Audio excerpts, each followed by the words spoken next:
Et dans les Alpes, à Saint-Hilaire-du-Touvet, Nicolas, 30 ans, compte parmi ces scientifiques explorateurs engagés. Il étudie et fait connaître les défis écologiques de la région grenobloise d'une manière inattendue. C'est un explorateur scientifique. Je ne suis pas un scientifique en blouse blanche, je suis un scientifique volant. Grâce à mon parapente, je peux aller dans des endroits très reculés. Et l'idée, c'est qu'avec ces petits capteurs-là, je vais pouvoir rendre visible ce qui est invisible. C'est-à-dire tous les polluants atmosphériques qu'on voit dans l'air, que ce soit les particules fines, les dioxydes d'azote, les composés organiques volatiles, et je vais pouvoir les rendre visibles avec ça. Et ensuite, avec les scientifiques de l'Université de Grenoble et d'autres scientifiques, on montre que voilà, on a des polluants dans la couche atmosphérique, d'où ces polluants viennent, et on essaie de trouver des solutions pour les limiter et améliorer la qualité de l'air. Et nous, ce qu'on montre, c'est que plus la vallée est encaissée, plus on a de polluants atmosphériques qui peuvent être bloqués au fond de cette vallée. Et on est un peu comme des sentinelles du climat ici, parce que le réchauffement est 2 fois plus important qu'ailleurs en France. On a la fonte du permafrost, on a des écroulements, et en fait, on se prend en pleine figure ce réchauffement climatique. Les Alpes, en plus, c'est chez moi. Je suis originaire du Vercors, je suis en Chartreuse maintenant, et c'est quelque chose qui me tient vraiment à cœur. Diplômé de la réputée université américaine de Berkeley, ainsi que de Polytechnique, un temps pilote de chasse, ce scientifique aurait pu embrasser une carrière des plus prestigieuses à l'international. Mais son amour pour ses montagnes natales l'a fait renoncer à cet avenir brillant. Le petit génie des sciences consacre à présent toute sa vie à la préservation de l'environnement. Et pour cela, il est même devenu médiateur scientifique, dans un style original. Donc la caméra, tu peux la tenir comme ça, on nous voit sur le... Hop là.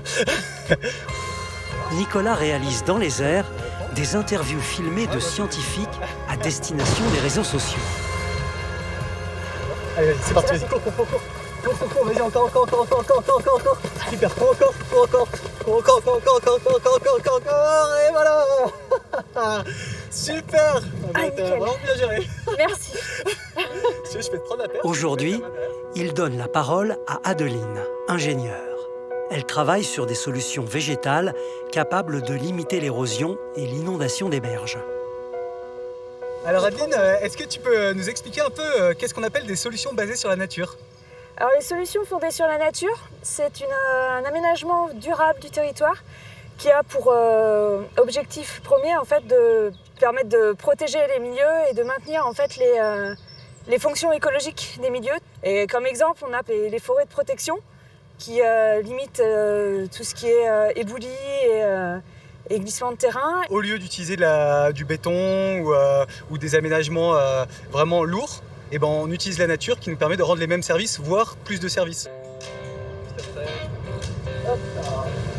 Et voilà. Super, tu peux avancer un tout petit peu encore. Hop. Voilà, on va laisser la voile tomber bizarrement. Hop. Et super. Génial. Bravo. Quand on discute par exemple avec Adeline ou avec d'autres chercheurs, quand on discute de façon informelle, on se rend compte qu'ils peuvent nous expliquer de façon très simple leur sujet de recherche. Ce qui n'est pas forcément le cas dans les publications scientifiques, qui sont très compliquées souvent à lire. Et les internautes, en fait, ils vont regarder une vidéo parce qu'elle est assez fun, assez marrante, on est en parapente, c'est un peu inédit, mais en même temps, ils vont recevoir le message qui est porté directement par les chercheurs, les scientifiques qui travaillent sur ces sujets-là. Je pense que c'est un super canal de vulgarisation scientifique. Peut-être un peu court, mais... Il faut en refaire un. On pourrait en faire refaire un, ce serait super. Ouais. Et pour sauver notre planète, Nicolas ne se limite pas aux sciences. Lorsqu'il est à terre, il se met en quête d'initiatives écologiques qu'il pourra médiatiser dans l'un de ses prochains films documentaires. Je viens en fait pour voir un peu des solutions locales pour accélérer la transition écologique et sociale. L'objectif, c'est d'avoir une offre la plus complète possible pour éviter aux gens d'avoir à descendre dans la vallée pour faire leurs courses. Donc on a pas mal de produits en vrac, le plus possible. Alors on a un code couleur aussi sur les étiquettes. Tout ce qui est étiquette verte, c'est les produits locaux, en direct producteurs. Dans ses documentaires et sur son site internet ilfautsauver.org, le Géo trouve tout de la transition écologique met en lumière ce genre d'initiative.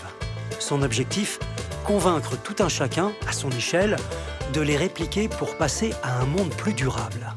On a tendance à penser souvent que c'est la catastrophe, que l'urgence climatique est là et qu'on va tous mourir. À un moment, là, quand on revient au local, on voit que quand même, il y a des gens qui se bougent sur le terrain. Alors oui, peut-être qu'on a l'impression que ça peut être dérisoire, mais finalement, ça n'est pas tant que ça.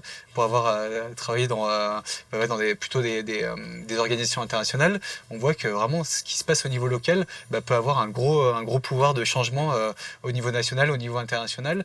Et ça fait toujours du bien en fait, de voir ce type de solutions et à les favoriser.